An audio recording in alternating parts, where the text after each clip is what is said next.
Okay, good morning, everybody. Welcome to the latest in our series of webinars. We've been running these, as many of you will know, since essentially since lockdown in March. We haven't yet, hopefully, got Zoom fatigue, but we know we've got a long winter ahead of us. I'm delighted this morning that I'm joined by two of my colleagues, Abigail Mayno and Greg Burgess, and between us, we're going to look really, I suppose, at coronavirus and furlough and what we've called the next chapter. We're sort of through the first piece, the job retention scheme, or largely through that. But we want to look this morning with you at the bonus scheme that the Chancellor announced over the summer. We'll look at the new job support scheme and the extension that was announced at the end of last week. And then we'll also revisit, I suppose, some of the alternatives to furlough. I know we looked at some of these earlier on, around about Easter time, when everybody was trying to get their heads around the furlough scheme, which is obviously completely novel in this country. But because of the new schemes that are currently, as it were, on offer, I think many employers will be looking at alternatives and thinking again, as it were, about what best suits them. Now, today, as we go through the areas, we'll also look at the we'll look at these issues against a scenario, and I think many of you will have had this by email, and we'll come back to it. But I'll just quickly trot through it now. So our business here is Techie Techs. They're an IT business providing outsourced IT support and software sales to SMEs across London and the South East. And we've got three employees, or three groups of employees, that we'll be looking at. The first is Jackie. She works in the first line support team. She and her partner are expecting a baby in December, and her maternity leave started on the 7th of September of this year. And Techie Techs does not pay any enhancement above the statutory scheme. So that's the first one. Then the next scenario, James and Dev, well, they work in the events team. There have been no events for the last few months, and the industry view is there won't be anything until spring 2021. And Techie Techs rolled out an unpaid sabbatical scheme from the end of October, the end of the current furlough scheme, that would run until the end of March. So we'll work out what will apply to them. And then finally, in relation to the scenario, we'll look at Aisha and John. Well, they're a couple. They both work part-time, 6 hours a day in the sales team. They share childcare at home. And the sales support team operates from 8 a.m. to 8 p.m. Mondays to Fridays, so obviously 12 hours a day. Now, after the initial hiatus of March, sales have been relatively flat, and so in August, Techie Techs agreed with the sales team that rather than being made redundant, members of that team would work 40% of their normal hours. So for Aisha and John, this means they're reduced from 30 hours a week to 12, working 6 hours, forgive me, on each of a Monday and a Tuesday. So those are our scenarios that we'll work through in each of the sections and see how it applies, how the different options would apply to them. So if I may, I'll pass over now to Abby, who's going to talk to us about the end of the beginning. Thank you, Rustam. Good morning, everybody. Yes, as Rustam said, the furlough scheme, CJRS scheme as we know it, is winding down at the end of the month. From the 1st of October, as you'll know, employers have had to pay 20% of furloughed employees' usual wages for the hours they don't work and contribute to their national insurance and pension contributions. The scheme is going to be replaced, as Rustam said, with the job support scheme and the additional targeted help that was announced last week by the Chancellor. Some key dates I've just put up in terms of the furlough scheme, because I don't want to spend too much time on that because we aren't really looking forward now. First one on the slide is the 30th of November, and that's the final date that claims for grants under the CJRS scheme can be claimed.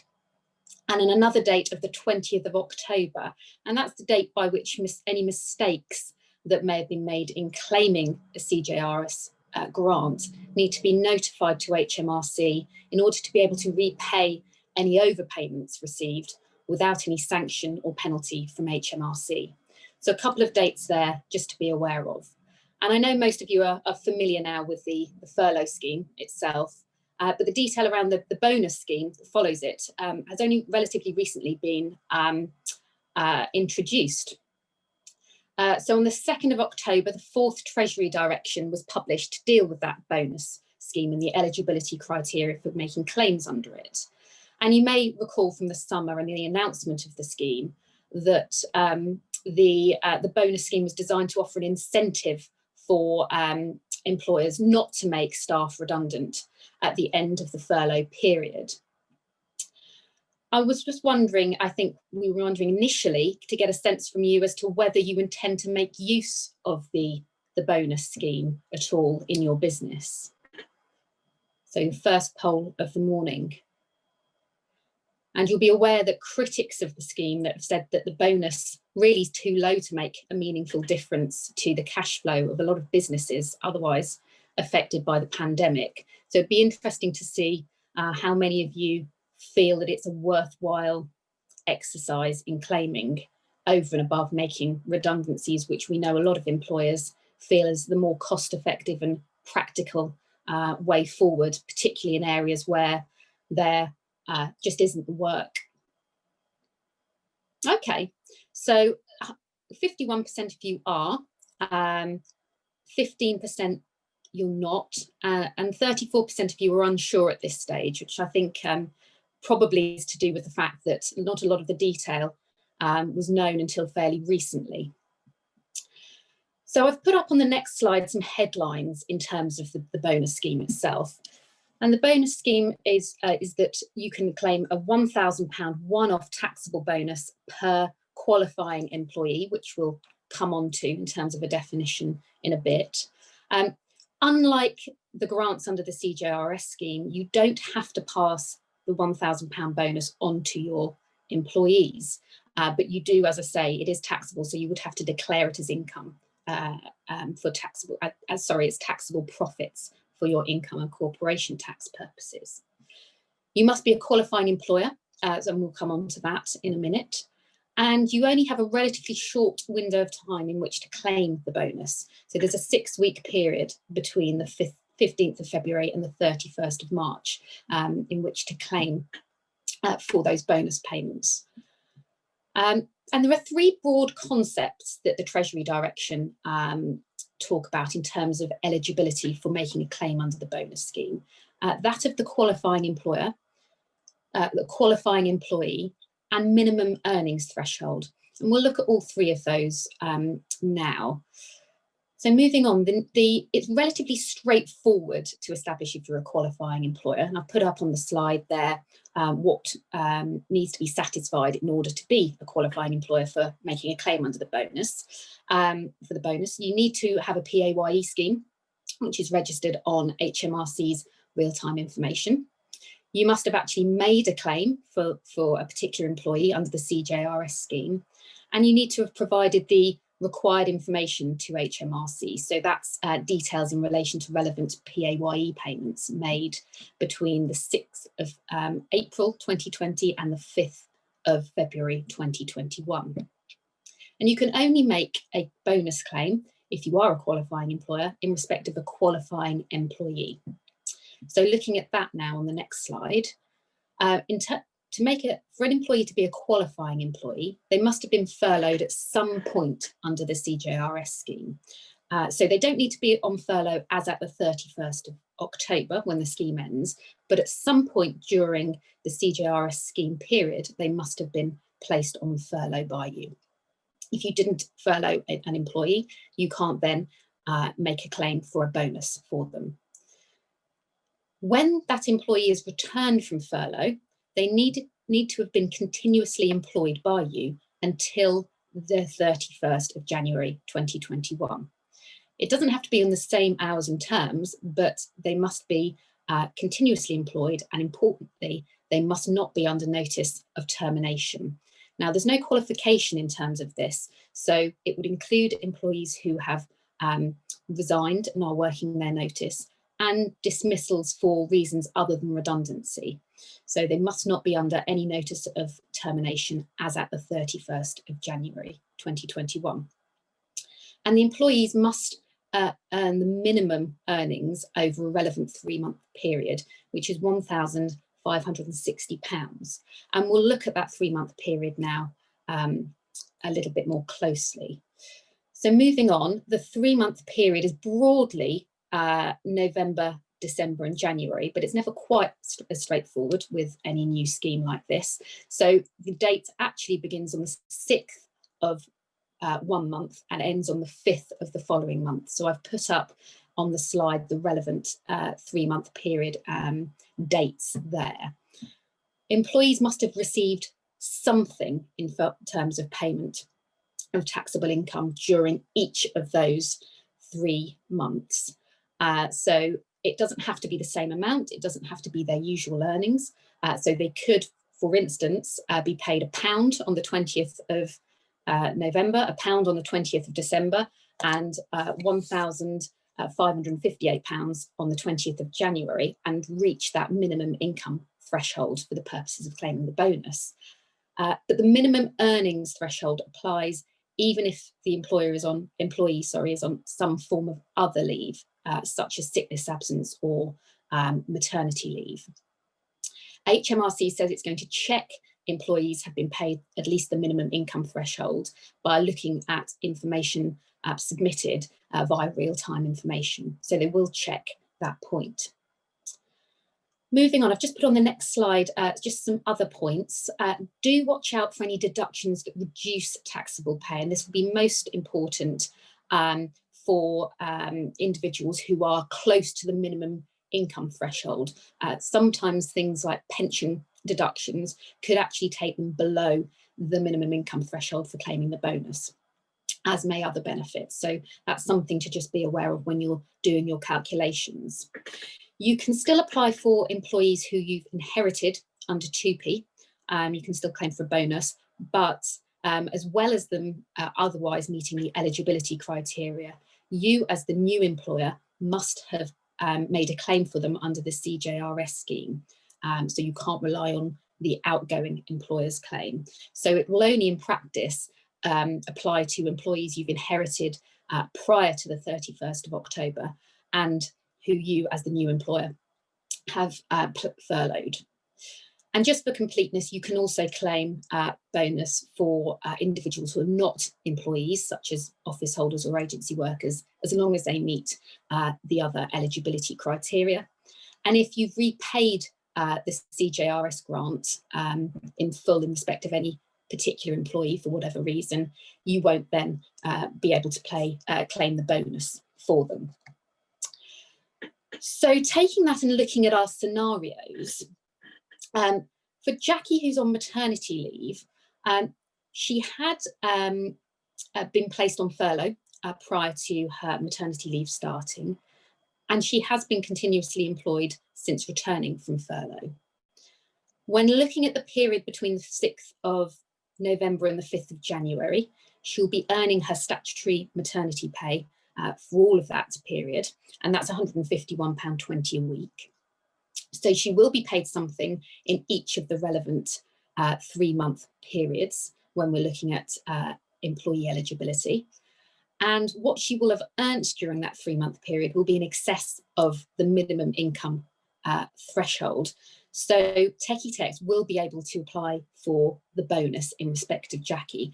And actually, that may be quite attractive to Techie Techs if they can, on the basis they'll be able to claim most of her statutory maternity pay back as well. And so the £1,000 will go towards helping out in terms of their cash position. Looking at the people we've got on sabbatical, James and Dev, they are on an unpaid sabbatical. They were previously furloughed and do remain continuously employed.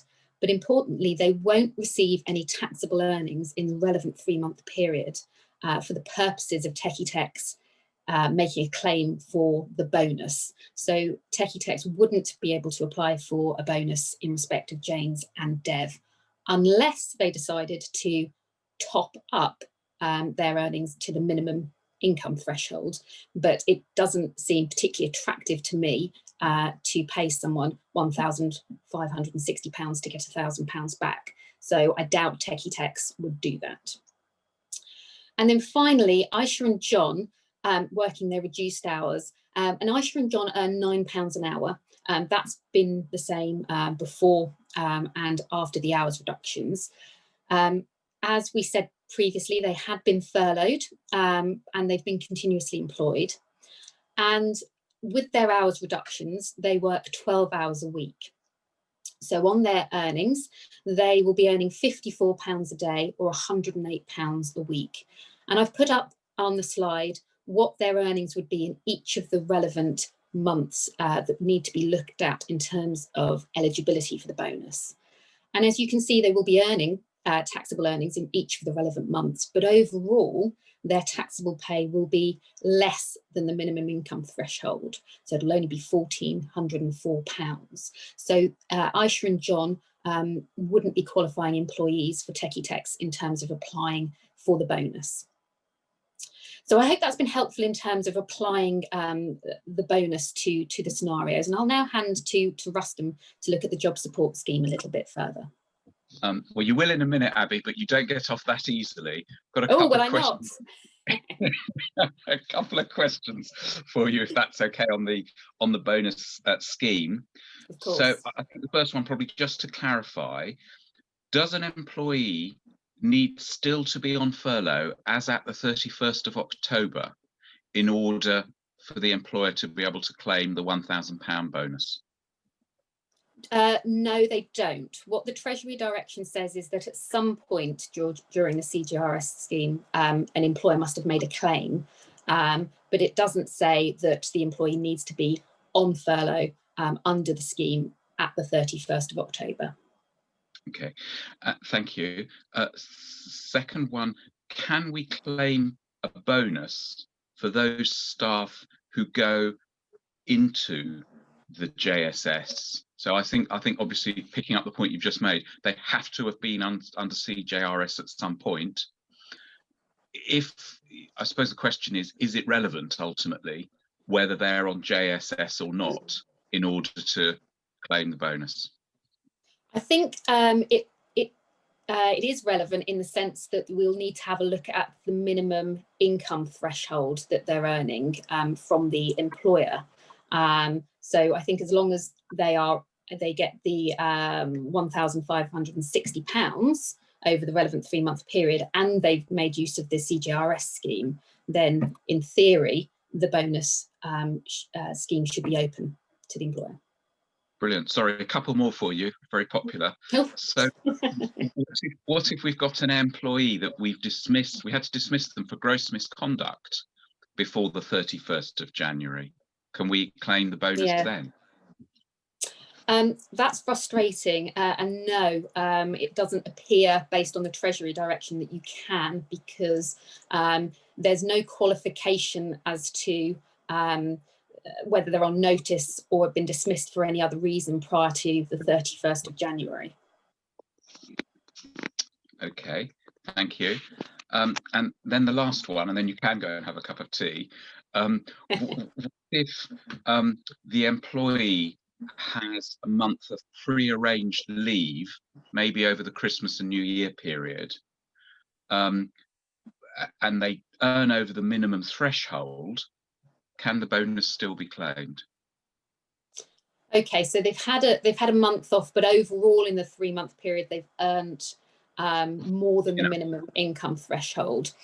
If that unpaid leave is between the 6th of December and the 5th of January, so they've earned nothing in that month, then they wouldn't still be eligible for the bonus, notwithstanding the fact that in the other 2 months they'd earned more than the minimum income threshold. So in that scenario, the employer may want to pay them £1, let's say, in order to have some income during that month to retain the ability to apply for the bonus.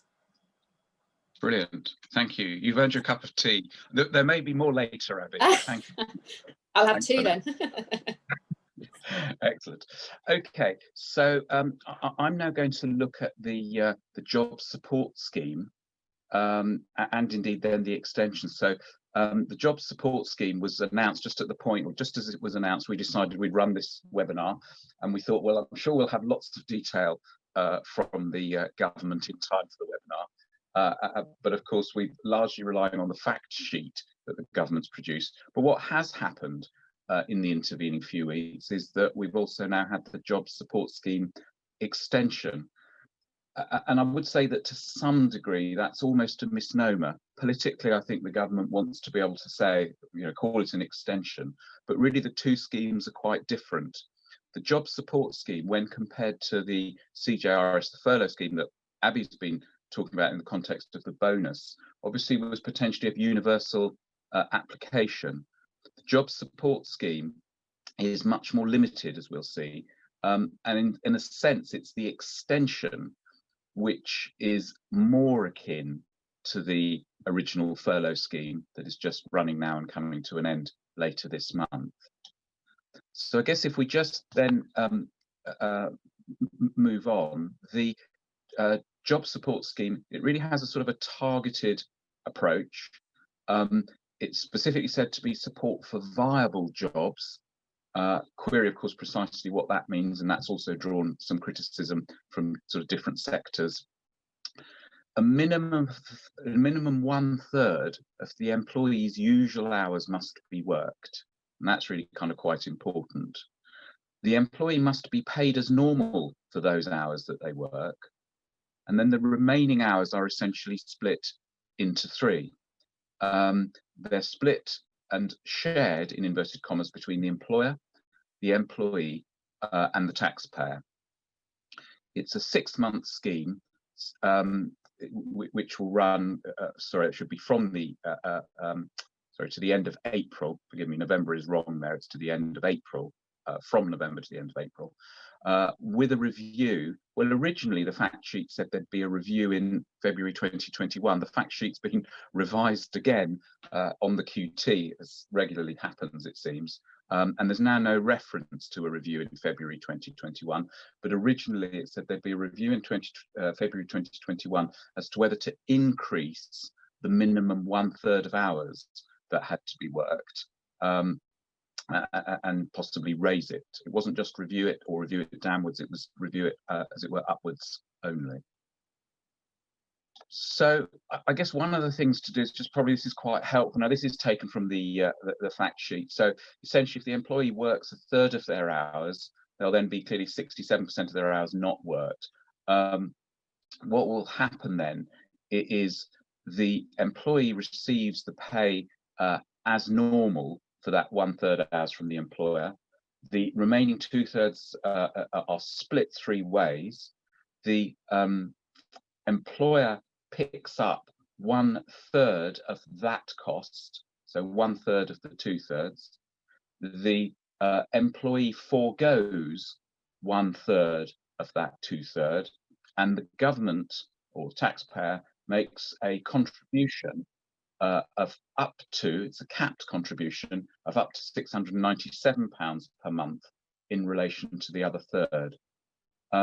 And really what this, I guess this slide demonstrates is precisely what the cost is to the employer, and precisely how much the employee receives can really vary quite a lot.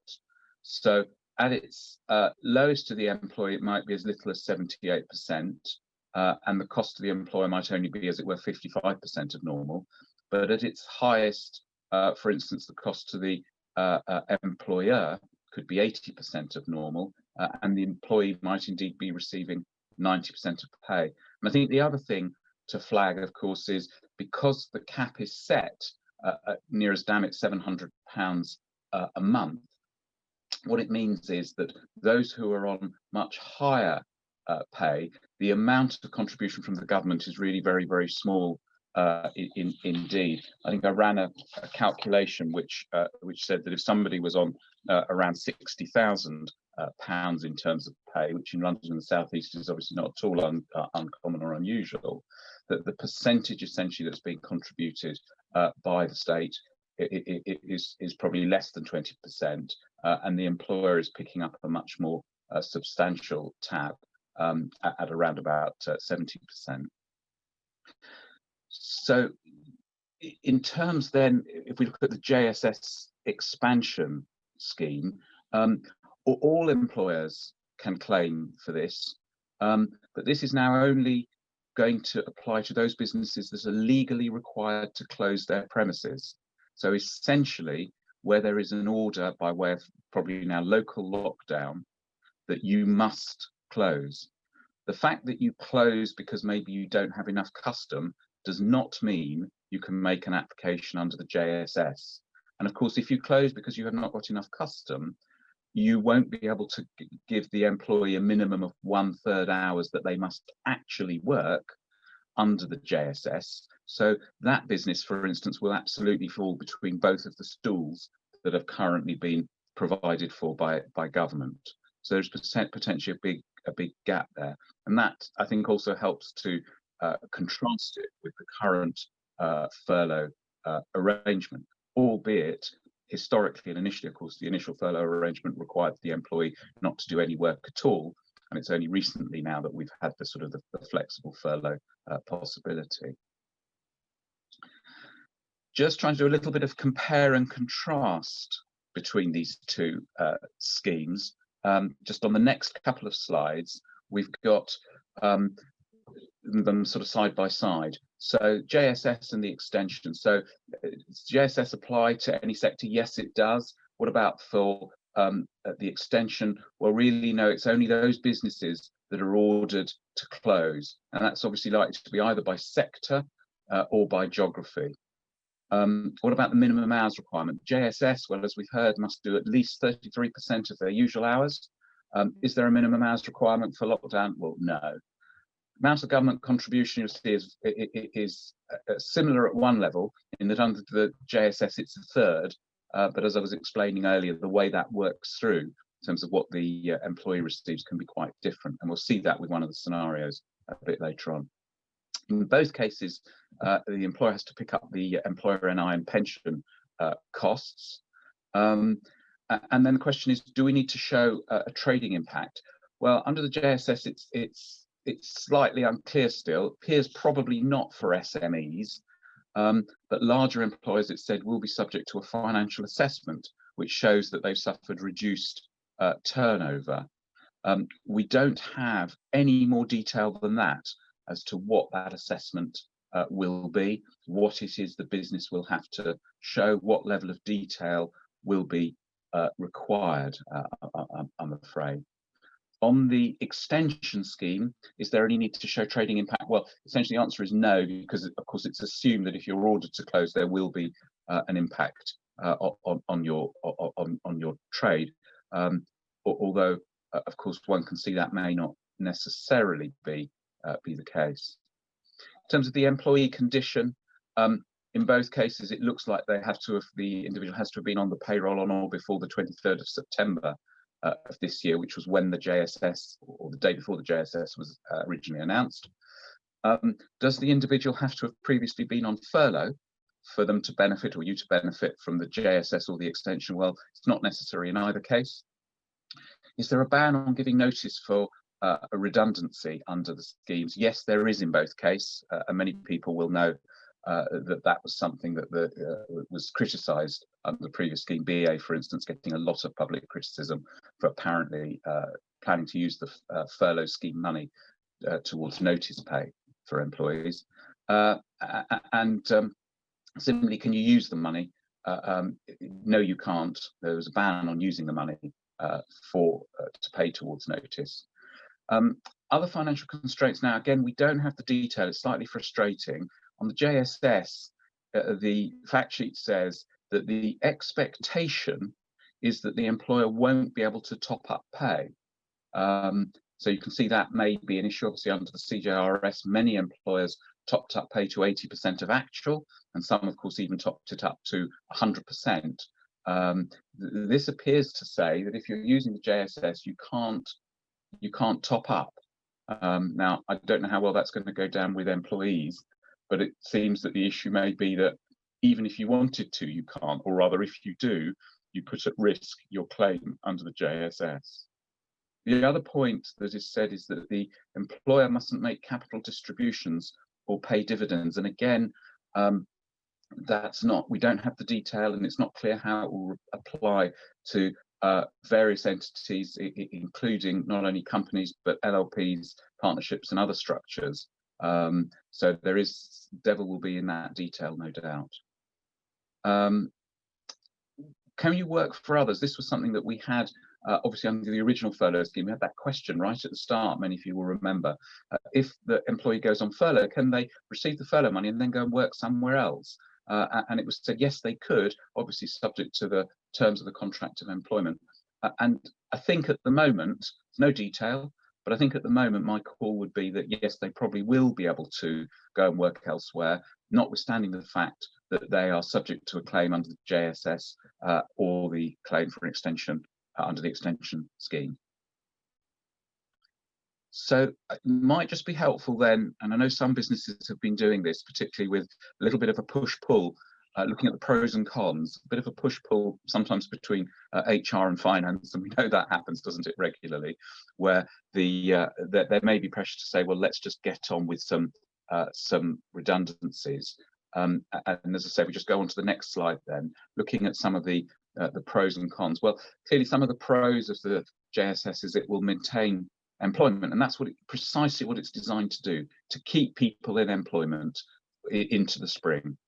And it potentially obviously will maintain employment of many, because you're saying essentially you could chop one full-time equivalent job up into 3. So you could keep 3 people continuing to be employed, receiving some support under the JSS, and there's clearly some benefit to that. Some financial support, I think it's fairly limited, and as we'll see, there is quite substantial cost still to the employer. And effectively, of course, it enables a form of part-time furlough, which I think is probably still a good thing. It avoids, of course, redundancy and notice pay crystallising, and I think for some businesses that is important, because large-scale redundancies, massive cash impact for businesses. They can't afford to carry on, but they can't afford to stop and make a whole load of people redundant and pay the money that's due. And I think this last point, which I think will probably resonate with many, is I think it also potentially avoid difficult, unfair dismissal sort of selection. We've had a period now where we've had people on furlough, people off furlough, going on, coming back, possibly people now on the JSS. How are we going to go about assessing people? What's the up-to-date data we will have about their performance and behaviour? We might have some sort of pre-lockdown, but the world's been turned up, or the world of work has been turned upside down in the last sort of 6 months or so, and that's likely to continue into next spring. And I think, as ever in a redundancy situation, if you're completely closing an operation, bringing it to an end, closing a location, relatively easy in the context of a redundancy process. Difficulty always is where you've got 10 and you're going to perhaps trim down to 6. How do you pick the 4? And I think that issue has become even more difficult, and is becoming even more difficult by the day in the current environment. We then look at maybe some of the cons to the JSS. Well, some of the downsides, that there is a requirement that the employee works at least 1/3 of normal hours, and they do actually have to work it. And the difficulty is that just simply won't operate effectively, or can't operate effectively in some areas, some sectors and some businesses where there just literally isn't the work. But the issue then is there isn't the work for now, but there might be, or hopefully will be still in 6 months, and employers don't necessarily want to shed those staff. So those employers, I'm afraid, are just simply unsupported. As I said earlier, they're falling between the 2 current stools. I think the amount of government contribution is pretty limited. There's also the issue, in a sense, of the extra cost to the employer for the hours that are actually worked, and we'll see this in the scenario that we'll work through in a moment. There's also the issue that once you put someone on JSS, there's the prohibition of putting them on notice. Now, of course, you can put them on JSS, to be clear, for a period, and then simply take them off and then give them notice. But obviously, having put them on, you're going to be writing at some point, say, actually, we're going to take you off, and then employee will presumably cotton on, particularly if work hasn't particularly picked up. And then the day after they're off, you'll then say to them, actually, we want to call you to, we want to give you notice. Now, there is this question as to whether collective or indeed individual redundancy consultation can start while someone's on JSS, and I'll stick my neck out, and I think on balance it probably can, but the issue is you can't issue notice of termination while they're still on JSS. So you'll see it's all a bit kind of messy potentially. So I've got a quick poll now, if I may, for you. And this question is, what proportion of your staff do you think you might apply JSS to? And I've given quite a few proportions because I think, well, I think it'll be interesting. We'll see, depending on the responses that you give. So do you think it'll apply to 75% or more, 50 to 74, etc.?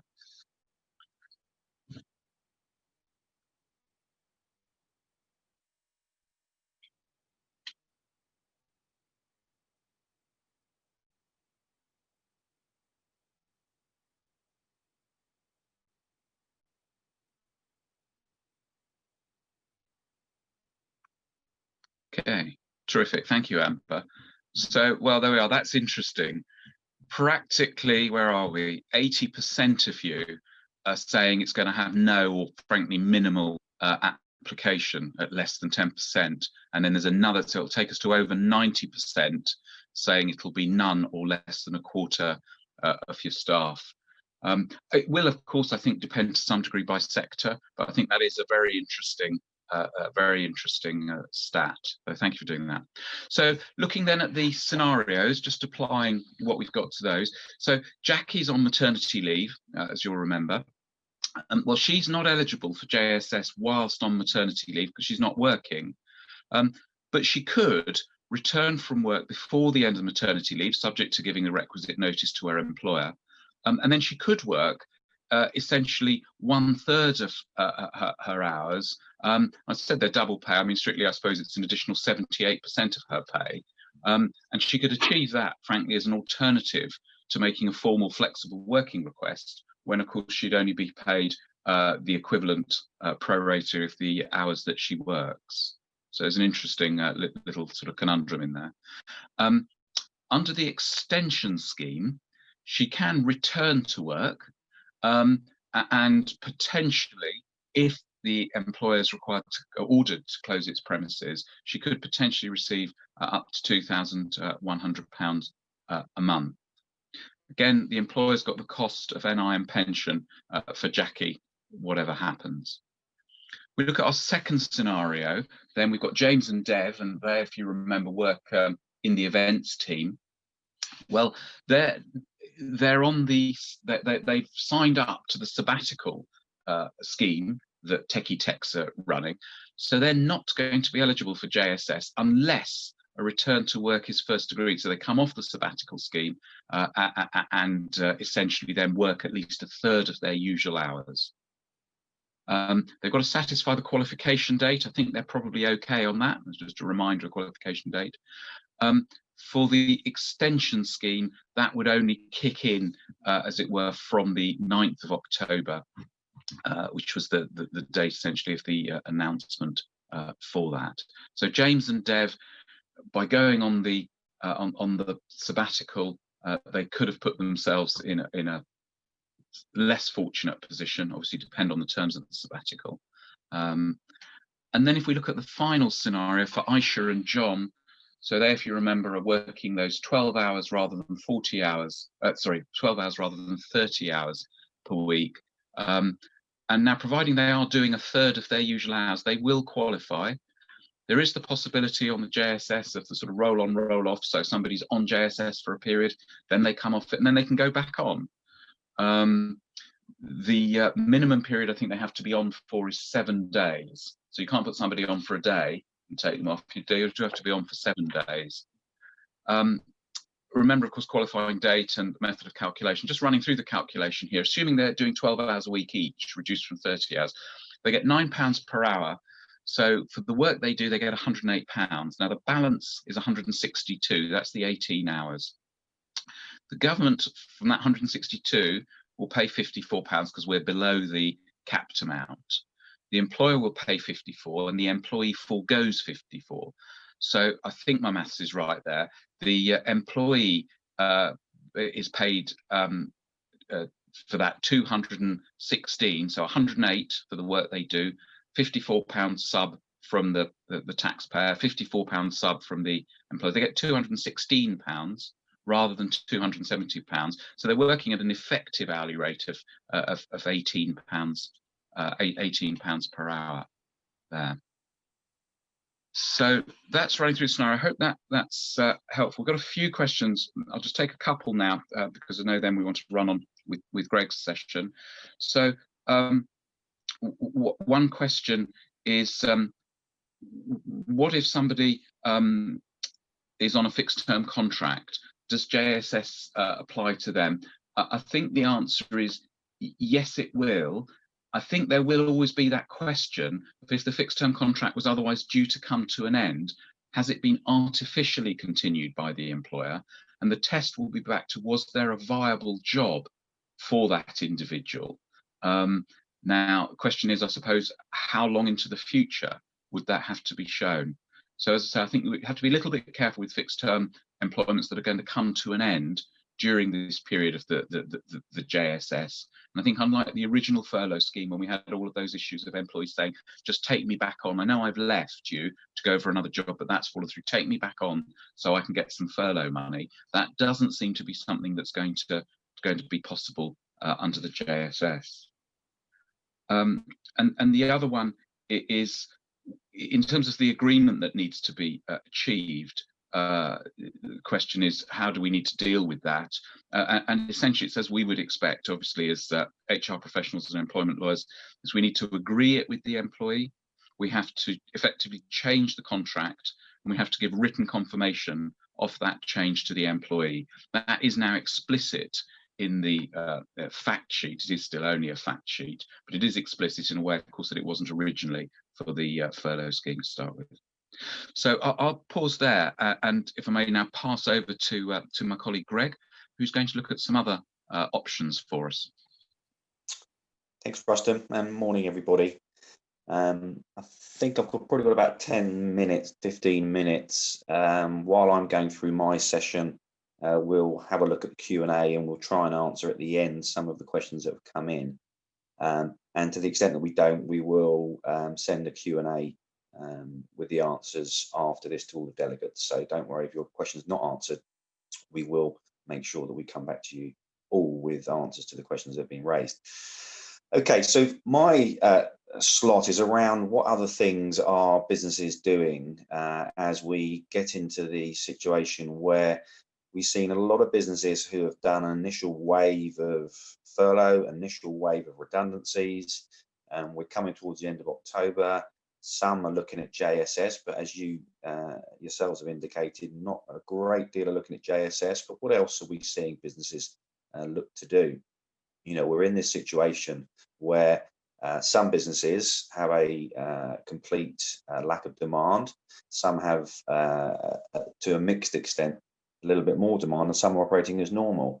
I was on a call with Gatwick Airport earlier this week, and they are trying to model their staffing needs, whereby they're going through a restructuring process at the moment, which will obviously lead to some redundancies. But they've got a plan for a need sometime next year to have 1,800 people back employed in the business to then meet the demand as the airline industry returns to somewhere near normal. Who knows when that will be? So these conversations are very prevalent.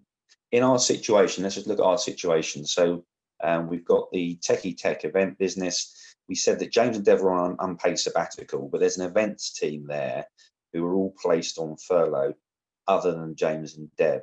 So situation is this, is we've got some virtual events which we're going to be able to run from January, and actual events we're hoping to get back from spring. And the question is, do you want to keep the talent?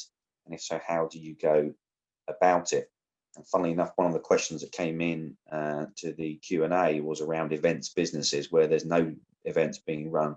Are they, what do? You know, you haven't got the support from the government scheme because you're not being ordered to close. The answer is you've got to look at all these options that we're going to go through now.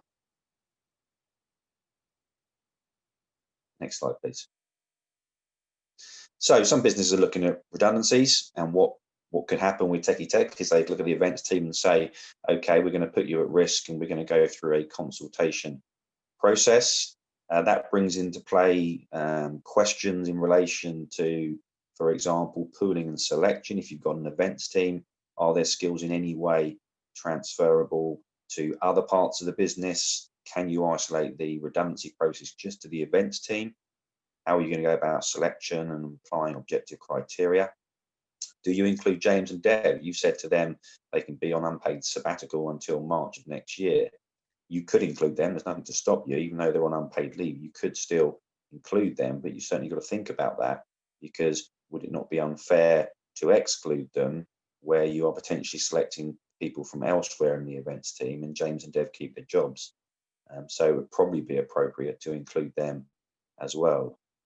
Might you invite volunteers from elsewhere in the business to apply for redundancy? If you've got to save a certain amount of cost, you might throw out an invitation to the whole business to invite volunteers, and then you can look to see how many volunteers you get and decide whether to accept or not those applications. That might give you the cost savings that you're trying to achieve through the events business.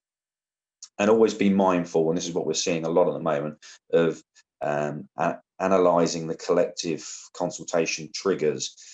What can happen and is happening is that businesses are going through batches of redundancies, and they might be only a handful, it might be 5 or 10 or 15. But you've got to make sure that you're mindful that if you're making batches of redundancies, albeit that they're under the 20 each batch, you could still be caught by the collective consultation obligations, and that can be a headache in terms of the timings of your redundancies. Okay, another thing that we've seen some of, but certainly there's a lot of discussion earlier in March and April about layoff and short-time working. It is absolutely an option for an employer. The starting point is whether or not you have a layoff or short-time working clause in your employment contracts. Now, typically, let's say a manufacturing business, I would expect to have such a clause in, but not all contracts of employment have such a clause. It will give the employer the right to lay their staff off for whatever period they choose, or put them on short-time working, i.e. reduced hours.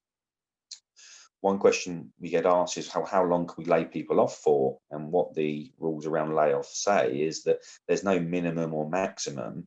You can lay people off for as long as you like. What the employee has in terms of protection, this is important to bear in mind, is that if they've been laid off for a certain period, they can then claim a statutory redundancy payment. So let's just go through those periods if we can. So if they've been laid off for 4 or more consecutive weeks, then they can make a claim for a statutory redundancy payment. Or if they've been laid off for 6 weeks in any period of 13, of which no more than 3 of those weeks are consecutive, again, they can make the application to you for a statutory redundancy payment. Your options then are to consider whether within the next 4 weeks you are likely to get them back. And if you are, you can serve a counter notice and get them back within that 4 weeks. That avoids you having to pay the statutory redundancy payment. And certainly in March and April, when there was all these questions being raised about options in the lockdown period, we were talking to companies about the impact potentially of that right to claim a statutory redundancy payment. Because if you have a number of long-serving employees who you want to lay off or put on short-time working, then that could potentially lead to a claim for statutory redundancy payment, which could be a significant sum of money if you've got a number who are long service and their statutory redundancy payments are 8, 10, 12k, whatever it might be. So that's something to bear in mind if you're considering layoff or short-time working. And then finally, can the employee force an enhanced redundancy payment using this mechanism? Well, that was something where we were concerned that if you have an enhanced redundancy payment scheme and you then put people on layoff, can the employee say, I don't only want my statutory redundancy, but I want my contractual enhanced redundancy as well? Well, the view, certainly my view, is that they can't claim the enhanced redundancy payment under contract because the statutory redundancy scheme is exactly that, it's a statutory scheme. So I think they could claim their statutory redundancy payment, but I think unlikely they can force you to pay them an enhanced redundancy payment. Okay, we talked about JSS, but what we've seen from some employers is their own furlough scheme. And I just thought I'd talk through how this could be structured, what this might look like. Typically, what we've seen is an employer agreeing to pay X% of base salary, maybe 60% of base salary for days not worked. They can set it up on the basis that the employees, let's say these events team who are going to run the virtual events, there may be 2, 3, 4 of them, they can spend some of their time working, so they get paid for the days they work, they get paid X% for the days they don't work. And the point with this scheme is that it's going to be a contractual animal, so it is whatever you put in that contractual scheme as to how it works. You could make provision in there for annual leave to be taken during that period of what we call private furlough. Annual leave will still accrue, so you've got to think about making sure that they take their annual leave. How long are you going to put it in place for? Are you going to put it in place for 3, 4, 6 months, or are you going to keep it under review month by month? Up to you. And the other consideration absolutely goes back to what we've been saying earlier, is around the job retention bonus. Well, that could be used to fund in part the private furlough scheme. It means you keep your talent potentially without making them redundant, and you get some financial recompense because they are effectively entitled to have the claim for the job retention bonus. So something we're seeing, not widespread, but certainly a few of our clients are looking at that. Okay, and then unpaid leave is something that there's been a lot of, I suppose, discussion in the press about employers putting waves of staff on unpaid leave. The starting point is you need to seek consent from the employee, and if the employee consents, then that's what you need. You've got to consider the cost of that in terms of them still accruing annual leave, and then there's therefore the cost of the holiday days. What do you do with benefit entitlement? Well, I think most employers who put staff on unpaid leave would probably allow them to continue to accrue benefits, and certainly in relation to things such as private medical or permanent health insurance or something like that, they would remain members of the scheme. That would be perfectly sensible and perfectly logical. How do you keep in touch with people on unpaid leave?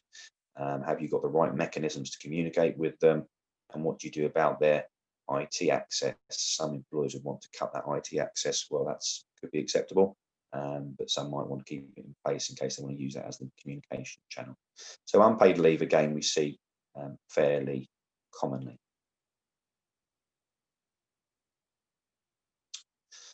And then the final thing I was just going to mention is about reskilling. You've got, in our scenario, you've got a team of events people, and the question might be, well, is there increased demand elsewhere in the business whereby you could reskill those staff and move them into that part of the business? Could be on a temporary, or it could be on a permanent basis. Yes, you would seek their consent, and it should be a relatively easy sell, because it could be that either we're going to make those jobs in the events business redundant, or we can offer you effectively alternative employment. We can reskill you and we can retain the talent. Always an option. If actually you are going to reskill them and you're having to train them and invest in that training cost, it might be that you consider tying them into staying with you for a minimum period of service once they've been trained up. That's a contractual point, and there's nothing to stop you contractually from setting up some sort of right to tie them in. Okay, it's 10:55, so I'm going to hand back to Rustam, and we're going to take some questions. Brilliant, thanks, Craig. A couple for you, if that's okay to start with. So if we made people redundant now and then re-employ them next year, can we reclaim the redundancy payments? Okay, something again we're seeing out in the marketplace. The answer would be, I think, as follows. If you're making them redundant with an enhanced redundancy payment, let's just say now, part of that enhanced redundancy payment will be a statutory, and part of it will be the contractual top-up I think it would be very hard, if not impossible, to reclaim the statutory redundancy.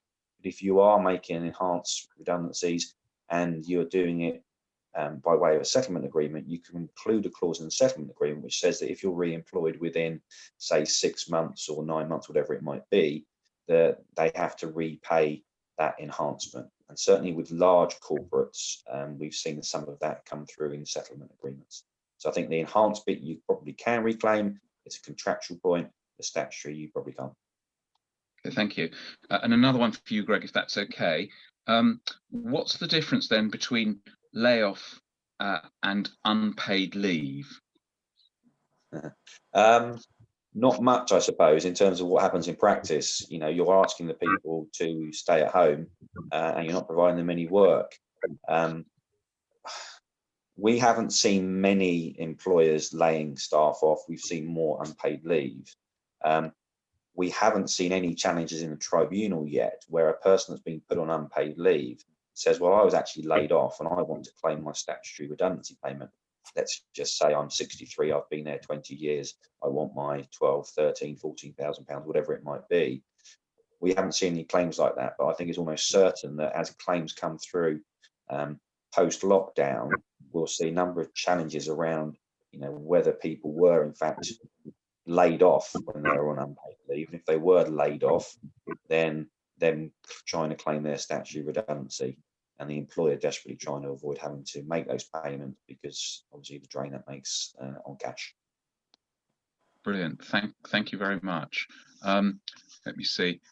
A couple on JSS. I'll quickly try and deal with those. How does JSS work for someone on a 0 hours contract?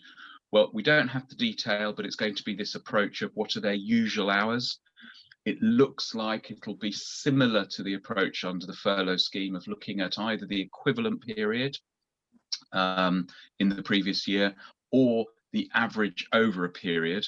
So it might well be the average worked over the duration of the employment or the average worked over the last 12 months, that will be taken to be the average number of usual hours, and then the employee has to work a third of those hours. But we don't have any detail. There's nothing on the in the fact sheet issued so far. That's just my sort of best guess on it. Another one is there a selection criteria if you were to place someone on JSS, or can it be arbitrary? I think you've really got exactly the same issues that we were grappling with in relation to furlough. And I think employers should expect much more challenge this time around than they did. I think when furlough was happening, everything, it was all a bit of a blur. I think employees were probably just prepared to say yes a bit more readily than probably they'll be prepared to say yes now. So the answer is you do have to be able to explain, if you've got two people doing the same job and you're picking one to go on JSS and one not, or asking one to go on JSS and one not, you have to appreciate that if it's challenged or disputed, you may well potentially even have a sort of a discrimination claim in there. So I think that is that is a difficult one for it as well.